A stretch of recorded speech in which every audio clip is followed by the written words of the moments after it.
Kesempurnaan Islam ini termasuk memotivasi setiap individu muslim agar selalu maju dan sukses. Selalu menjadi orang yang berprestasi. Kita disuruh bersaing dalam hal-hal positif. Kita disuruh agar menjadi orang yang terkaya, terpintar, tertampan, paling berhasil dalam segala hal. Kita boleh mencari pasangan yang terbaik, memiliki harta yang banyak, kendaraan, kenalan, pendapatan, apa saja. Selama konsepnya 5 huruf, halal. Dan menjauhi 5 huruf yang lain, haram. Kita boleh menjadi orang kaya raya, kejar prestasi tertinggi dalam akademik, dalam apa saja, jabatan kerja, semuanya. Dan Allah memerintahkan untuk itu. Bahkan Allah subhanahu wa ta'ala melarang setiap muslim untuk malas, nganggur. Bahkan tidak ada kata-kata vakum dalam Islam. Tidak ada putus asa. Di dalam sebuah hadis sahih riwayat Bukhari. Andai saja di tangan seseorang di antara kalian ada bibit tanaman. Dan dia ingin tanam. Sementara dia tahu besok akan terjadi kiamat. Tetap dia tancapkan. Artinya silahkan kerjakan yang terbaik. Selama belum terjadi kiamat, belum berhenti kesempatan untuk beramal saleh. Dan Allah subhanahu wa ta'ala menyebutkan dalam firman-Nya yang lain, untuk mengejar yang terbaik prestasi dunia dan di akhirat, untuk itulah manusia bersaing dalam hal yang positif. Allah subhanahu wa ta'ala menyebutkan dalam banyak ayat Al-Quran, di antaranya yang menjelaskan kepada kita kalau setiap muslim dianjurkan agar sukses, maju. Silakan perbaiki nama baik Anda. Kejar prestasi terbaik, termasuk dalam masalah harta dan apapun yang dibutuhkan untuk kebaikan nama kita di dunia. Dan sebaliknya kita dilarang untuk menjadi orang yang vakum, pengangguran, menjadi penyebab masyarakat terganggu dengan keberadaan kita. Allah berfirman dalam surah Al-A'raf ayat 32. Katakan hai Muhammad kepada seluruh manusia, siapa yang coba-coba berani mengharamkan perhiasan yang Allah telah keluarkan untuk hamba-hambanya dan rezeki yang baik-baik. Kata para ulama, rezeki yang baik Allah berikan dalam jiwa kita, suka dengan warna yang bagus, suka dengan bau yang wangi, suka dengan penampilan yang rapi, suka dengan rumah yang luas, mobil yang bagus, tunggangan yang bagus, semuanya itu fitrah. Maka Allah mengatakan, siapa yang coba-coba mengharamkan itu dari hamba-hamba Allah sementara Allah sudah halalkan? Katakanlah, itu untuk orang-orang beriman dalam kehidupan dunia dan balasan di akhirat yang lebih besar lagi di surga hanya untuk mereka saja. Artinya di dunia Allah akan berikan juga orang-orang kafir. Tapi mereka tidak kenal namanya konsep halal. Juga dalam firman Allah yang lain dalam surah Al-Mulk ayat 15. Dialah yang telah menjadikan bumi buat kalian terbentang. Bisa kalian jalan di atasnya, bisa kalian cocok tanam, bisa mengambil hasilnya, bisa membangun dan segala macam. Dan makanlah rezeki-rezeki yang sudah Allah keluarkan. Dari buah-buahan, dari hewan ternak, dari segala macam hal. Silakan nikmati. Wa ilaihin nusyur, dan kalian akan kembalikan kepadanya. Artinya itu semua harus yang halal, kalau yang haram akan ada pertanggungjawabannya. Ada sebagian muslimin saudaraku seiman salah faham dengan definisi zuhud. Kalau sudah ikut pengajian sering kali ada dengar kalimat zuhud, kita harus zuhud di dunia, zuhud di dunia. Dan mereka ada sebagian yang mengatakan zuhud itu meninggalkan dunia untuk akhirat. Ini definisi sangat fatal salahnya. Ulama meluruskan, zuhud itu yang dicintai oleh Allah, kita disuruh zuhud di dunia. Definisinya adalah mendahulukan akhirat dari dunia. Itu yang benar. Jadi kalau azan berhenti dari meeting, berhenti dari pekerjaan, dahulukan dulu urusan akhirat, baru kemudian kita kembali kerja lagi. Itu yang dikatakan zuhud. Zuhud itu bukan teman-teman makan roti kering, pakai baju yang rusak, jalan kaki tidak pakai sendal, sebagaimana sebagian orang fahami. Ini semua mencoreng kehormatan agama Islam. Islam tidak pernah menyuruh itu. Ada seorang sahabat Nabi pernah duduk di hadapan Nabi SAW, bajunya kotor, penampilannya kurang baik. Lalu Nabi SAW datang kepadanya, memberikan kepadanya sesuatu. Uang, ini, perbaiki keadaanmu. Dia mengatakan, saya orang kaya ya Rasulullah. Maka Rasulullah SAW malah bingung dan heran melihat dia. Lalu mengatakan, kalau begitu, mana kamu dari bekas nikmatnya Allah padamu? Ya, di mana kamu dari nikmatnya Allah? Allah berikan kau uang, beli baju, beli makanan, berpenampilan yang baik. Dalam sebuah hadis Allah SWT menceritakan tentang dirinya melalui lisan Nabi Muhammad SAW, Inna Allah jamilun yuhibbul jamal. Allah itu indah, rapi, bersih, sempurna, menyukai semua itu.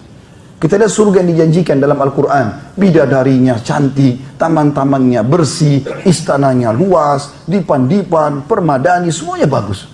Dan Allah buat fitrah kita suka dengan rapi. Taman yang ditata rapi, bau wangi, baju yang bersih. Bahkan Allah lawannya memberikan kepada kita rasa gerah supaya kita mau mandi, rasa lapar supaya kita mau makan, rasa haus supaya kita mau minum. Kita suka dengan sesuatu yang rapi, itu fitrah. Jangan bentrok dengan itu. Nabi SAW mengatakan dalam sebuah hadis yang sahih, sesungguhnya dicintakan dunia ini, dunia kalian kepadaku, karena ada dua hal. Karena ada wanita yang dicintai, ada istri, ada ibu, ada anak, ada saudari yang dilindungi dan dicintai, dan ada wangi-wangian, bau wangi. Bahkan Nabi SAW suka dengan wangian. Kata Nabi SAW, siapa yang hari Jumat mandi dengan mandi yang bersih, menggunakan wangi-wangian terbaiknya di rumah, baju terbaiknya, menyisir rambutnya dengan rapi, lalu dia ke masjid, dia dengarkan khutbah tanpa memisahkan dua orang yang sedang duduk, lalu dia sholat Jumat, maka dibersihkan dosa-dosanya yang telah lalu. Pembersihan dosa berhubungan dengan kebersihan badan, kebersihan dan kerapian.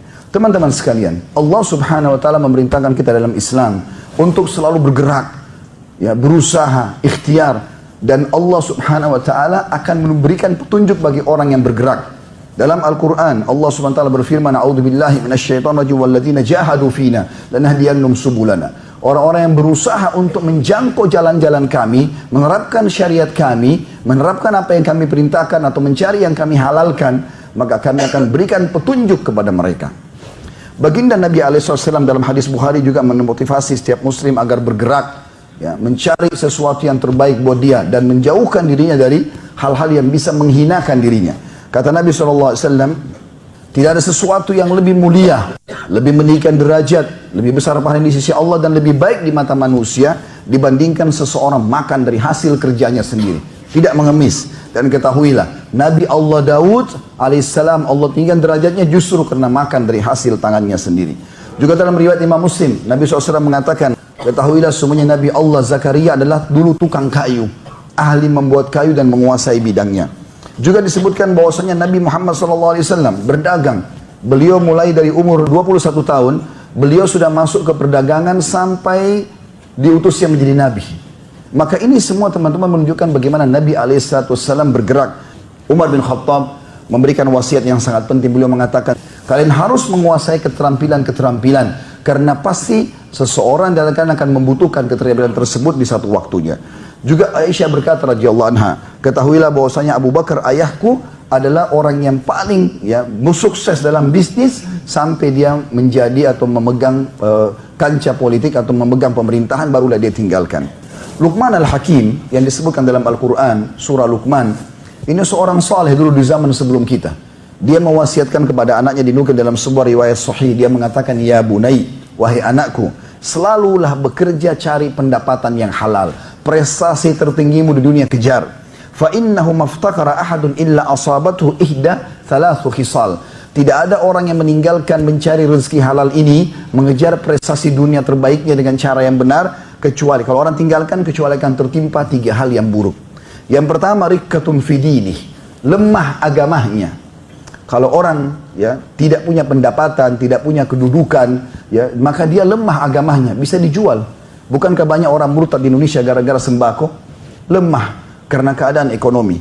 Yang kedua, au-dha'fu fi aqli, akalnya jadi pendek dan kosong. Orang kalau terbiasa bekerja, ide ini, ide itu, bermusyawarah, berdiskusi, pengalaman-pengalaman menambah ide dia. Kalau orang terbiasa pengangguran, nggak ada idenya, dia habis, akalnya jadi pendek. Atau dia terhina di nama baiknya, kehormatannya, orang tidak lihat. Mau tampan pun kalau dia miskin, orang anggap remeh. Subhanallah. Lalu kata beliau, dan lebih besar daripada itu, manusia akan menganggap remeh dia. Nabi SAW, teman-teman, selalu beristiadah kepada Allah, berlindung agar jangan sampai tertimpa ini. Apa yang beliau minta? Beliau mengatakan kepada kita semua, dan beliau minta, ta'awwadhu billahi minal fakri wal killati wal dhillah. Selalulah berlindung kepada Allah dari kemiskinan dan kekurangan, juga kehinaan. Artinya silakan cari sesuatu yang baik. Tidak ada orang, teman-teman, yang berusaha lalu tidak mendapatkan. Sampai pepatah bahasa Arab kekal, man jadda wajad. Siapa yang berusaha dia akan dapat. Kalau ada dua orang, yang satu berusaha, yang satu tidak berusaha, dalam 5-10 tahun ke depan kita akan lihat yang berusaha akan mendatangkan hasilnya. Kemudian juga dikatakan oleh Nabi SAW dalam doa beliau masyhur, Allahumma inni a'udzubika minal ju'i fa innahu bi'sad daji'. Ya Allah, aku berlindung kepadamu, jangan sampai aku tertimpa kemiskinan sehingga aku lapar, karena itu seburuk-buruk keadaan. Juga Nabi berdoa dalam hadisnya, Allahumma inni a'udzubika minal ajzi wal kasal. Ya Allah, aku berlindung kepadamu dari sifat vakum dan juga malas. Wal jubni wal bukhul, juga dari sifat jubun. Jubun itu pengecut, tidak mau membela hak-haknya dia. Dan juga bukhul, pelit, kikir.